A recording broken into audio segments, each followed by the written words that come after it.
Abra comigo a palavra do Senhor, no livro do profeta Ezequiel, capítulo 1. A leitura será do verso 1 até o verso 3, depois a gente vai para o 2, capítulo 2, leremos o 1 e o 2, depois do 8 até o 10, no capítulo 2, e depois seguiremos ainda para o 3º capítulo deste belíssimo livro, profeta Ezequiel, e no capítulo 3 leremos versos 1º, 2º e 3º. Ezequiel, capítulo 1, leitura do verso 1 até o 3º, diz assim a palavra do Senhor. Aconteceu no 30º ano, no 5º dia do 4º mês, que estando eu no meio dos exilados, junto ao rio Quebar, se abriram os céus e eu tive visões de Deus. No 5º dia do referido mês, no 5º ano de cativeiro do rei Joaquim, veio expressamente a palavra do Senhor a Ezequiel, filho de Buzi, o sacerdote, na terra dos caldeus, junto ao rio Quebar, e ali esteve sobre ele a mão do Senhor. Agora lá no capítulo 2, na sequência, versos 1 e 2 do capítulo 2.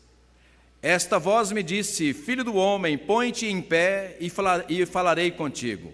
Então entrou em mim o Espírito quando falava comigo, e me pôs em pé, e ouvi o que me falava. Agora lá no verso 8, na sequência do capítulo 2 mesmo. Verso 8. Tu, ó filho do homem, ouve o que eu te digo. Não te insurjas como a casa rebelde. Abre a boca e come o que eu te dou. Então vi, e eis que certa mão se estendia para mim, e nela se achava o rolo de um livro. Estendeu-o diante de mim, e estava escrito por dentro e por fora. Nele estavam escritas lamentações, suspiros e ais. Uma pausa aqui, observe a expressão, lamentações, suspiros e ais. Toda vez que você ouvir a palavra de Deus, aparece no salmista, aparece em vários profetas, aparece em Mateus, é dito por Jesus e por alguns evangelistas, a expressão ai é porque dói mesmo, ai é de ai mesmo, né? É uma expressão de lamento que representa um momento difícil na caminhada do povo de Deus. E na sequência, capítulo 3, versos 1, 2 e 3. Ainda me disse: filho do homem, come o que achares, come este rolo, falava do livro, vai e fala à casa de Israel. Então abri a boca e ele me deu a comer do rolo, e me disse: filho do homem, dá de comer ao teu ventre, as tuas entranhas, o teu interior, e enche as tuas entranhas deste rolo que eu te dou. Eu o comi, e na boca me era como doce como o mel. Palavra do Senhor. Irmãos, irmãs, algumas informações tão importantes deste belíssimo livro, ainda que escrito num momento muito difícil da história de Israel, que até hoje nos serve de referência para aprendermos sobre, na verdade, os preceitos que Deus coloca na vida dos seus escolhidos. Israel foi o seu escolhido, nós, eu e você, somos, ao tempo de cada um de nós, somos chamados porque fomos escolhidos pelo Senhor. Portanto, a mesma aprovação pela qual passou o povo bíblico, passa a igreja, também eu e você estamos sujeitos a passar. E o tema da nossa reflexão nessa noite é a visita do nosso Deus ao nosso cativeiro. A visita do Senhor ao nosso cativeiro. Algumas informações então sobre o profeta Ezequiel. Quando ele diz, aí no capítulo 1, veja, aconteceu no 30º ano, no 5º dia do 4º mês, aliás, no 5º dia do 4º mês, que estando eu no meio dos exilados junto ao rio Quebar, se abriram os céus e eu tive visões de Deus. Profeta Ezequiel, daqui a pouco a gente vai ver a referência, tinha aproximadamente 25 anos quando foi com a sua esposa e juntamente com todo o povo de Deus em Israel, foi exilado no que hoje é a região do Iraque, na Babilônia. Portanto, aproximadamente 1.100 quilômetros. E por que este casal e tantos outros jovens, milhares e milhares de jovens e crianças foram arrancados de Jerusalém, Judá e Samaria, Jerusalém, e tirados de lá à força e levados como escravos para a Babilônia, a 1.100 quilômetros? Porque depois de muitos e muitos anos, levantando Deus profetas para anunciar qual deveria ser o caminho que o povo deveria andar, e por muitas vezes ignorando a aliança de Deus, então Deus retira a sua mão e permite que 3 nações, babilônios, assírios e sírios, revezando, dominassem Israel por 70 anos. E no caso de Ezequiel, jovem, 25 anos, filho de sacerdote, portanto levita, e levita era nascido levita, ou nascido de levitas, você se tornaria levita. Por isso, Lilian, quando vi aqui mais dois, assim, como assim, pastor? Eu só tenho 3, é que o Pedro já está integrado, né? Então, mais os outros 2, a gente pensa, uma família de levita, uma família consagrada para servir no altar. Louvado seja o Senhor por isso. Então, Ezequiel, ainda em Jerusalém, estava sendo preparado para assumir o sacerdócio, porque aproximadamente aos 30 anos iniciava-se o sacerdócio. E de repente, toda essa nação jovem é tirada de Jerusalém e levada cativa, escrava para a Babilônia. Outro idioma, outra cultura, divindades diferentes, longe da família, longe dos amigos, longe de toda a história que até então havia sido construída em Jerusalém. E quando ele fala no 5º ano do rei Jeoaquim, portanto é quando ele completa 30 anos. Claro, já sabia que não seria sacerdote, porque estava exilado, e no meio do exílio, no meio da escravidão, no meio da dor, da humilhação, do sofrimento, das privações que você pode imaginar, Deus simplesmente começa a falar para esse jovem de 30 anos, levanta, põe-te em pé, porque eu falarei contigo. E é inevitável, irmãos e irmãs, igreja, a gente não fazer uma reflexão sobre a nossa espiritualidade evangélica do nosso tempo.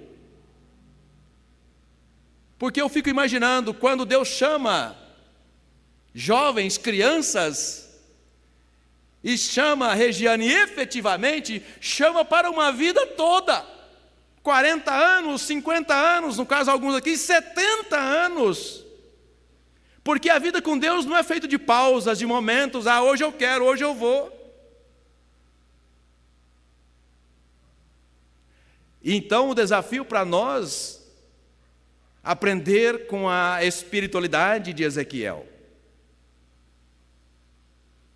olhar dele a receita de como continuar crendo em Deus, tendo motivo para louvar o Senhor, dizer quão grande é o meu Deus.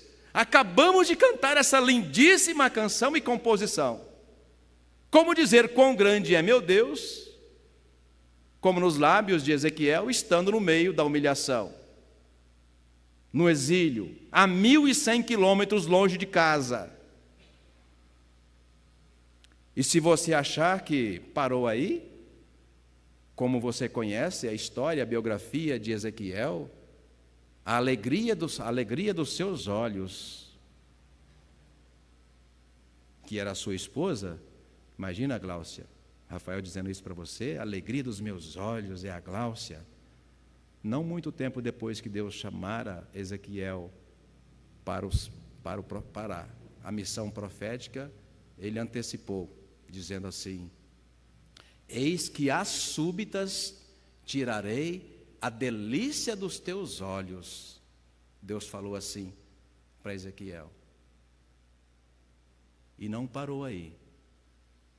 E quando assim eu fizer, você não gemerá, você não chorará, e você sequer vai ficar como que ansioso, angustiado, né, apertando os fios do seu bigode. Falou Deus pela manhã, à tarde morreu a esposa de Ezequiel.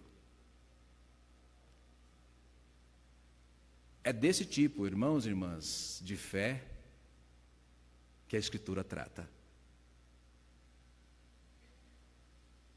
Portanto, é na Escritura que a gente precisa encontrar modelos assim de espiritualidade. E o que eu gosto na biografia de Ezequiel, de tantas coisas já citadas aqui, é o fato da provisão do Senhor, e por isso o título dessa mensagem é a visita do Senhor ao nosso cativeiro, porque Deus vai lá exatamente no exílio, na humilhação desse povo, e vai lá porque Ele tem um propósito de falar com aquele garoto. E mais, um coração aquecido, crente transformado, consegue enxergar a Deus no cativeiro. E por isso, irmãos, irmãs, um desafio para a gente pensar nessa reflexão é: se porventura eu ou mesmo você estiver com a sensação de que está no cativeiro, aqui o cativeiro é uma expressão simbólica. Pode ser uma angústia, uma tristeza profunda, um problema no casamento, um problema na família, um problema com a saúde física, ou pode ser até mesmo na vida moderna, simplesmente um buraco existencial, um vazio na alma sem uma causa aparente.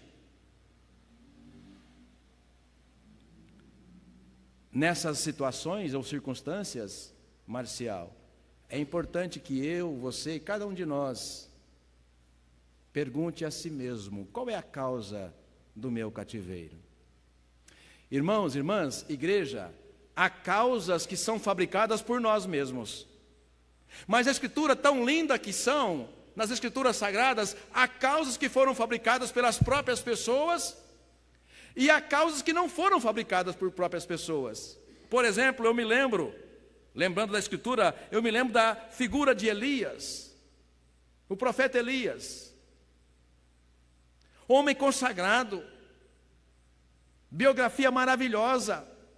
Quando Deus chama o profeta Eliseu e usa Elias para fazer isso, a bênção que Eliseu pede, ou seria uma condição que ele faz para aceitar aquele desafio, olha, eu quero dupla porção. Do que ele se tratava? Olha, a mesma bênção, Deus, que tu colocasse sobre Elias, eu quero 2 vezes aquela bênção. Portanto, imagina a admiração que Eliseu tinha pela vida e ministério de Elias.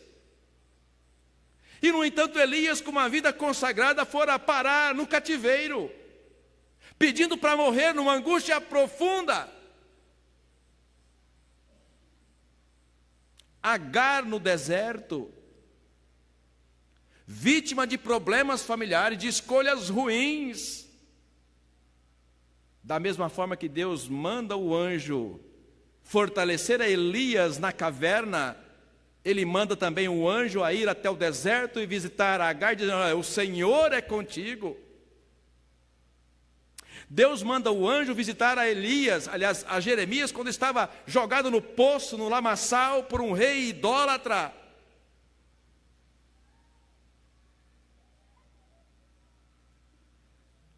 Ezequias, na sua dor profunda, na sua doença profunda, Deus o visita, o cura, lhe acrescenta 15 anos mais de vida.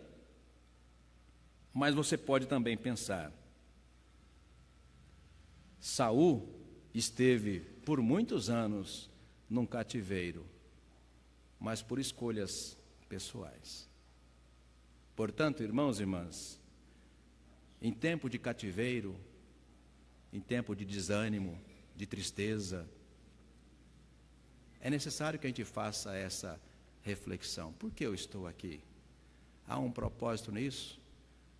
Porque se Deus no seu coração colocar e te convencer de que a causa do seu cativeiro é porque você próprio, você mesmo fabricou, Ele vai te visitar, vai te convencer, mas também vai dizer para você: eu estou estendendo a mão, quero te tirar daí para o quê? Um tempo novo. Um tempo novo. Por isso, irmãos e irmãs, voltando para o nosso texto base, quando Deus vai até o Iraque, a 1.100 quilômetros de Jerusalém, e vai até o jovem Ezequiel, no meio da humilhação, e diz a ele pela palavra: pega da palavra, pega do livro, fica em pé, Alimenta-te da palavra, porque Deus eu quero te usar na obra. E um detalhe, antes de voltarmos para o texto específico da nossa leitura, no 5º ano apenas de cativeiro, sabe o que isso significa, Érica? Mais 65 anos pela frente. Ou seja, Deus usou a juventude de Ezequiel, o fortaleceu, o abençoou, e ele se submeteu porque era crente, tinha um coração maduro na fé, e ele não viu o retorno do povo do Egito, aliás, do sofrimento, né, da escravidão, não viu o retorno para Jerusalém. Impossível não lembrar de Moisés, que depois de 45 anos, conduzido um povo idólatra pelo deserto, no final, Deus fala, sobe no monte e contempla de longe, porque você não passará. Será que nós hoje, espiritualidade evangélica brasileira, estamos preparados para encontrar esse tipo de leitura na palavra? Uma geração que impõe condições a Deus para vir à igreja. E essas condições, igreja, me perdoe a sinceridade, por vezes são tão superficiais. Por exemplo, eu quero uma igreja onde eu me sinta bem. Imagina se a sua igreja fosse o Iraque, trabalhando como escravo, sendo humilhado, e não bastasse esse contexto, Deus dissesse para você, olha, vou tirar a sua companheira, o seu companheiro, esqueça. Portanto, irmãos e irmãs, são modelos de espiritualidades assim que devem nos inspirar. Deus nos chama para uma vida de compromisso, onde Ele é Senhor e nós somos servos. Amém? O primeiro desafio do cativeiro é manter a lucidez. Por que isso é importante? Porque Elias, quando você vai ler no primeiro livro dos Reis, no capítulo 21, quando você lê o relato, Pedro, de Elias, você começa a perceber que parece que dá sinais de uma depressão. Aliás, pedir a morte ou ter sentimentos suicidas é uma das características de depressão profunda. Então, no tempo de cativeiro, irmãos e irmãs, é muito importante que a gente mantenha a nossa lucidez. Lucidez emocional, lucidez psicológica e, sobretudo, lucidez espiritual. Por isso é tão urgente você perceber o quanto antes qual a causa, o motivo de você estar passando por aquele tempo de cativeiro. Por que, Senhor? Com que razão? Com que propósito? Fazendo isso, irmãos e irmãs, nós vamos mantendo a nossa capacidade de ler e compreender o momento da nossa existência humana. A isto estou chamando de lucidez emocional, psicológica, e buscando no Senhor uma razão para compreender por que daquele momento, chamamos isso, ou a isto, de lucidez espiritual. Portanto, no primeiro capítulo, volte lá, senão eu passo a noite inteira falando sobre esse tema, que a palavra de Deus é maravilhosa. No capítulo 1, verso 1, aconteceu no 30º ano, no 5º dia do 4º mês, que estando eu no meio dos exilados, junto ao rio Quebar, se abriram os céus e eu tive visões de Deus. Então, percebe, no 30º ano, mas como assim no 30º ano e no 5º dia do mês? Então, um pouco mais à frente ele vai dizer, olha, no 5º ano do reinado, de Jeoaquim, quando ele era rei em Jerusalém, no 5º ano em que ele estava reinando em Jerusalém, Deus permitiu o início do cativeiro. E por que no 30º ano? No ano do aniversário dele, Magda, de 30 anos, Deus simplesmente o chama, só que agora já estando aonde? No Iraque, à beira do rio Quebar. Então há aqui uma lucidez geográfica. Na narrativa do livro você vai perceber, eles sabiam onde estavam, sabiam por que estavam naquele lugar, E mais do que isso, irmãos e irmãs, coisa linda, Ezequiel, no meio de todo aquele caos, ele percebe o Senhor aparecer, amém? Ele percebe que está tendo uma visão de Deus. E aqui, Fernando, você que gosta de teologia, aqui a gente diz, manter a lucidez espiritual num tempo de caos, isso é propósito que Deus tem para aqueles que Ele escolheu, mesmo antes de nascerem, que os presbiterianos chamam de predestinação. Não há dúvida de que Deus tinha um propósito para Ezequiel. E também não há dúvida de que Ezequiel percebe a presença do Senhor.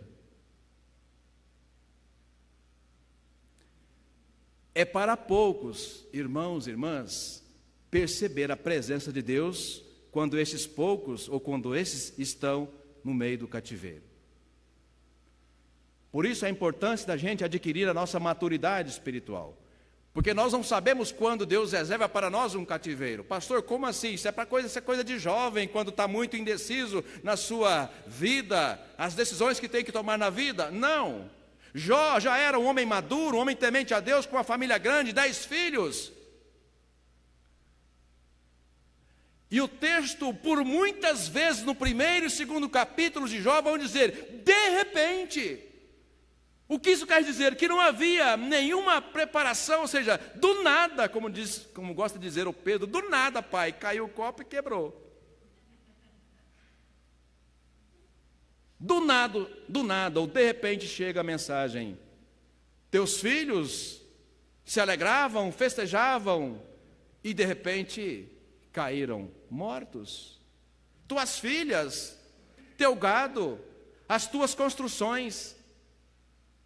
E Jó entra num cativeiro. E a maturidade, Arthur, espiritual deste homem chamado, que a Bíblia descreve como Jó, mostra que mesmo em meio ao caos, ele consegue compreender que havia um propósito para tudo aquilo que acontecia. Por isso, irmãos e irmãs, é importante que a gente, em meio ao cativeiro, que cada um de nós esteja ou está sujeito a passar, manter a nossa lucidez espiritual. E a nossa lucidez espiritual, irmãos e irmãs, vem pela palavra, que os seminaristas aprendem muito rapidamente no seminário, que é meio de graça. E a oração, meio de graça. E, sobretudo, o selo do Espírito Santo no coração do crente. Porque quando você é selado pelo Espírito Santo, o Espírito Santo está com você no cativeiro. Você crê isso? Amém? Ele está com você lá. E para você que gosta de citação de texto bíblico, foi assim que aconteceu com Daniel. Quando jogado na cova, ou quando jogado na fornalha, e de repente, Diego, no dia seguinte, vão lá o rei e alguns auxiliares, o rei com o coração apertado, e olha para dentro da fornalha e faz uma pergunta extraordinariamente bem registrada. Ora, pois, não foi um que nós jogamos? Por que há 4 lá dentro? E de repente ele diz, e o outro com a semelhança de um filho de Deus ou dos deuses. A Santíssima Trindade estava ali, junto de Daniel, na cova. É deste cativeiro que nós estamos essa noite a falar. Se o seu cativeiro não foi a causa que você mesmo fabricou, não tenha dúvida, o Senhor está com você nela ou nele, e há um propósito para ele. Mantenha a sua lucidez espiritual. Amém? Pastor, mas e se o meu cativeiro foi culpa minha, causa minha? Se você não tem dúvida de que é uma nova criatura em Cristo Jesus, o Senhor também está lá com você. E sempre dizendo para você, olha, levanta, come, porque o teu caminho ainda é sobremodo longo. Porque Deus tem mania de perdoar pecados confessados. Amém? Deus tem mania de perdoar pecados confessados.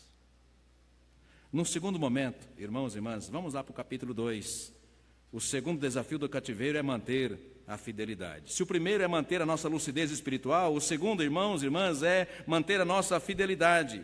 A nossa fidelidade ao Senhor, do começo ao fim, não importa as causas, não importa as circunstâncias. Então, no capítulo 2, nós temos aí, no verso de número 8, veja: Tu, ó filho do homem, ouve o que eu te digo. Não te insurjas como a casa rebelde, abre a boca e come o que eu te dou. Coisa linda, ele está dizendo o seguinte: olha, você já viu com seus próprios pais ou antepassados em Jerusalém que insurgir-se contra o Senhor não é boa coisa, não dá bom resultado. Então ele diz a receita: olha, coma do livro, ou seja, alimenta-te da palavra. Não é porque você está no cativeiro, passando um tempo difícil com Deus, que o Senhor te esqueceu.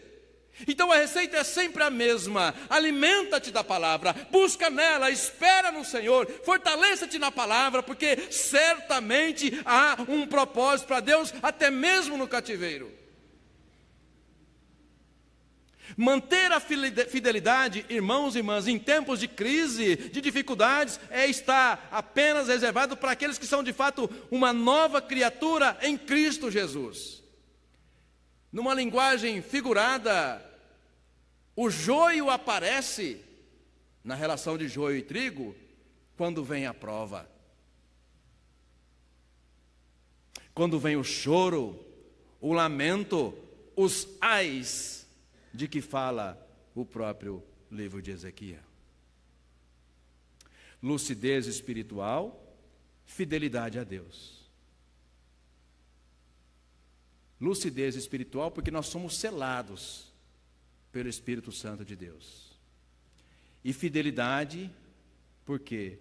Porque a graça de Deus tem nos sustentado, não apenas quando nós estamos na igreja em comunhão com o Pai, mas também nos tempos de crise e nos tempos de cativeiro.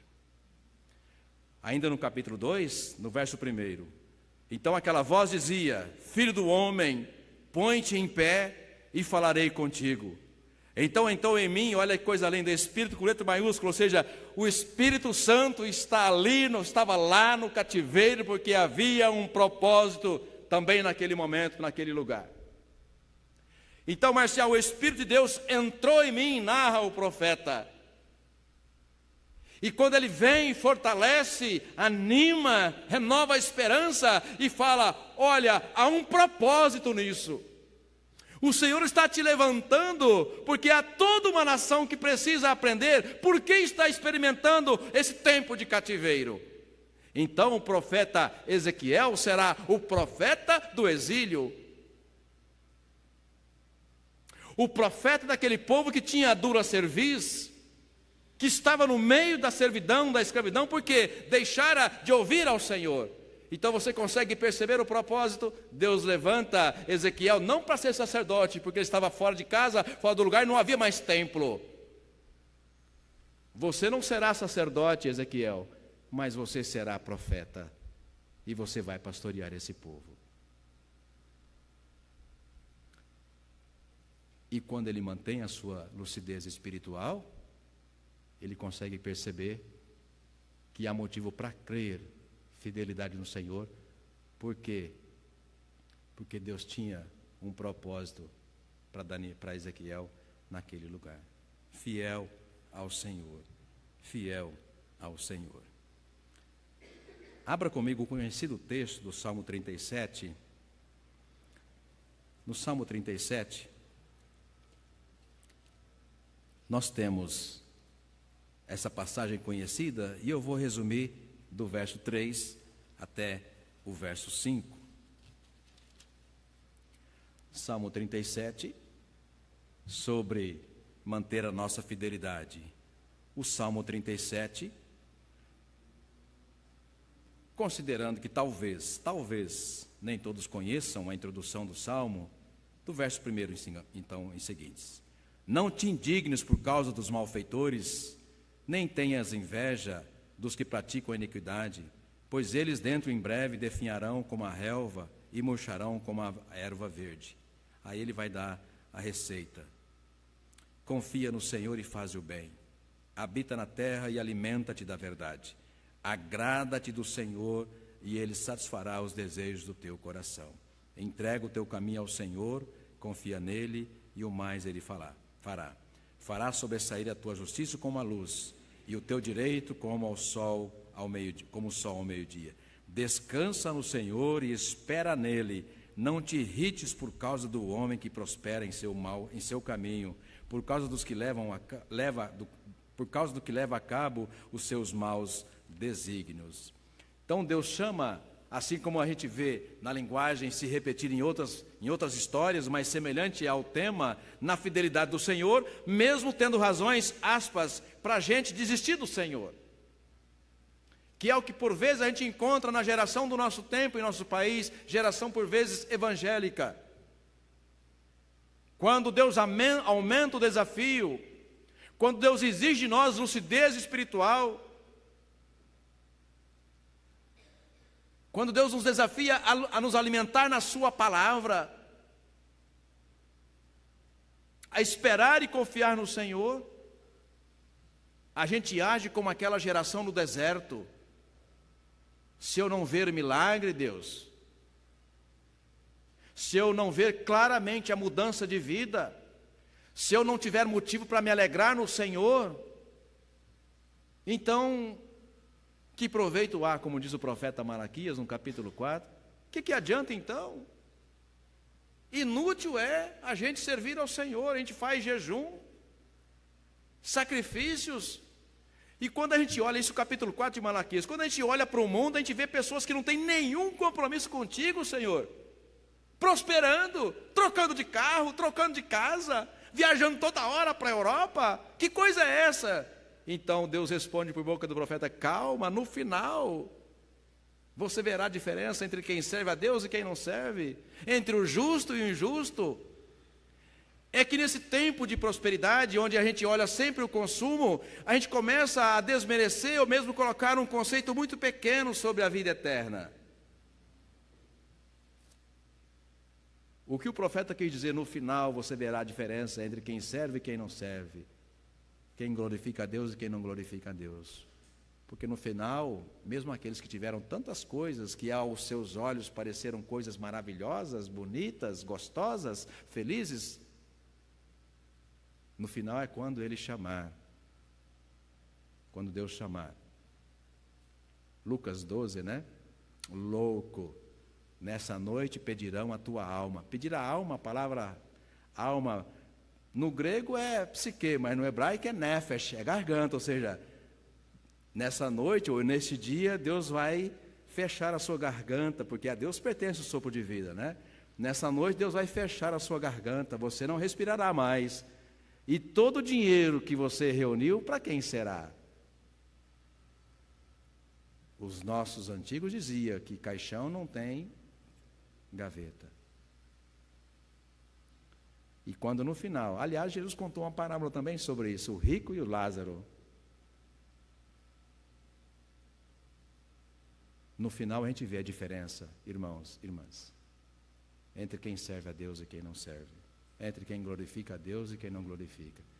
No final a gente vê a diferença entre aqueles que mantêm a lucidez espiritual em qualquer situação, mesmo no caos. E você pode pensar, ou lembrar, talvez esteja lembrando, de José preso injustamente por 2 anos.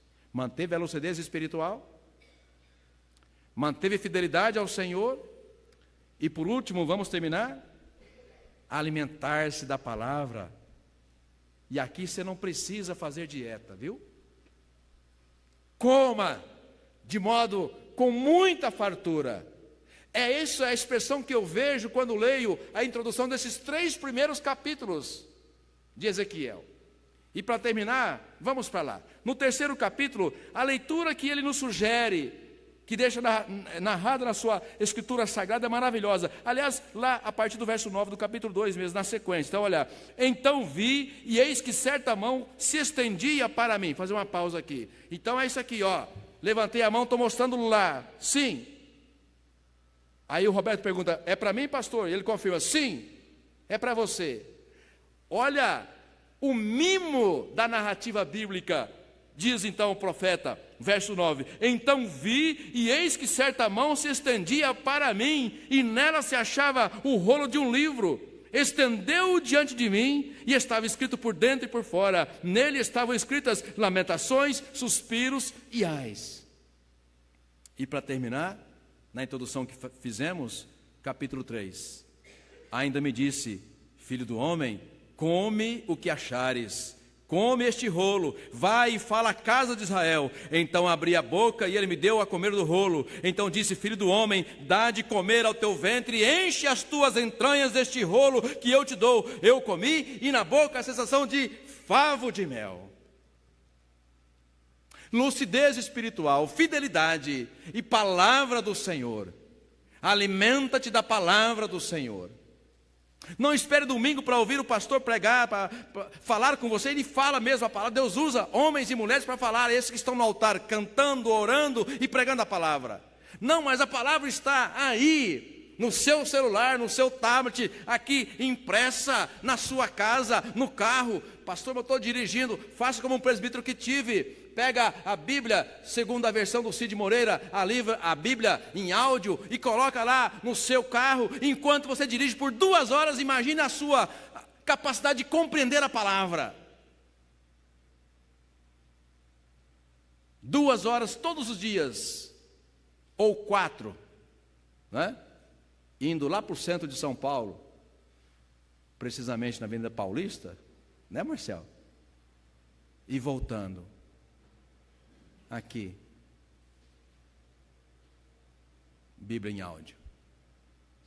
Não precisa fazer dieta da palavra do Senhor. Por isso ele diz, come, no teu ventre encha, nutra-te da palavra do Senhor. Porque ela é que há de nos sustentar, sobretudo nesses tempos de cativeiro. Vamos terminar? Lucidez espiritual, fidelidade ao Senhor e alimenta-te, ou nos alimentar da palavra do Senhor. Receita infalível. E aí, não importa se você vai adorar a Deus no cativeiro ou no palácio do rei. Porque com o Senhor não importa se você está no cativeiro ou no palácio. Porque o que te dá prazer mesmo é o louvor do Senhor. Amém? Deus nos abençoe, irmãos e irmãs, em nome de Jesus.